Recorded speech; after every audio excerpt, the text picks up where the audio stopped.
Hi everyone, here's just a quick video to clear up some concerns that people had about some of the questions on Delta Math. Specifically that third category where your answer is some sort of decimal answer. And some people said, well, I'm rounding to the nearest tenth, which is what it says, so the one number after the decimal place. And I'm still getting the wrong answer. And the reason could be is because obviously with rounding, if you round early in your problem, that's going to change your answer at the end.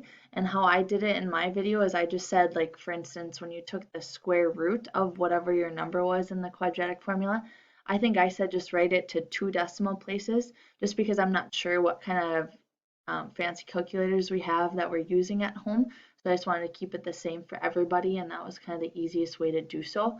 However, on Delta Math, it's a little bit different.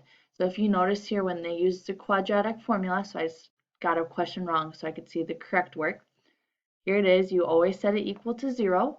Once it's set equal to 0, you find a, b, and c, and then you plug it into your quadratic formula. Negative b plus or minus the square root of b squared minus 4ac all over 2a.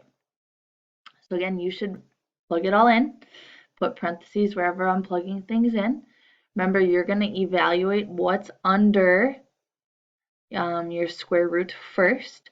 If you have a calculator, you can type this in exactly how you see it. 3 squared minus 4 times 1 times a negative 38. And making sure you put the 1 and the negative 38 in parentheses. You should get a 161. This is where the computer might get a different answer than you in the end, because what they did is, well, they split it up into 2 problems, right? You have to say negative 3 plus the square root of 161, negative 3 minus the square root of 161. That's what that plus minus means, all divided by 2. What they did is when they took the square root of 161, it looks like they rounded to 1, 2, 3, 4, 5, 6, 7 decimal places. So in order to get the same answer as them, you are going to have to do the same thing. If you only do, I think I did in my videos, 2 decimal places, your answer in the end is just going to be a little bit different than theirs, just because you rounded differently.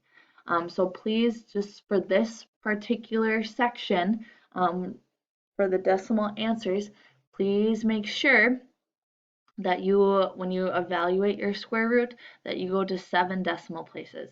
Then from there, remember, we have to add or subtract first. So negative 3 plus this number, then negative 3 minus this number. Then you divide both of those answers by 2.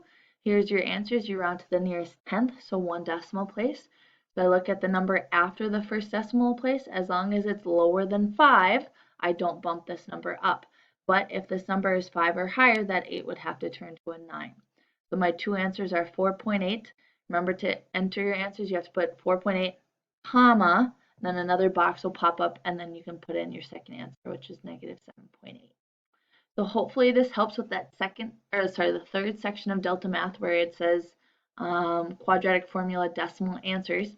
Again, when you evaluate your square root, make sure you go to 7 decimal places.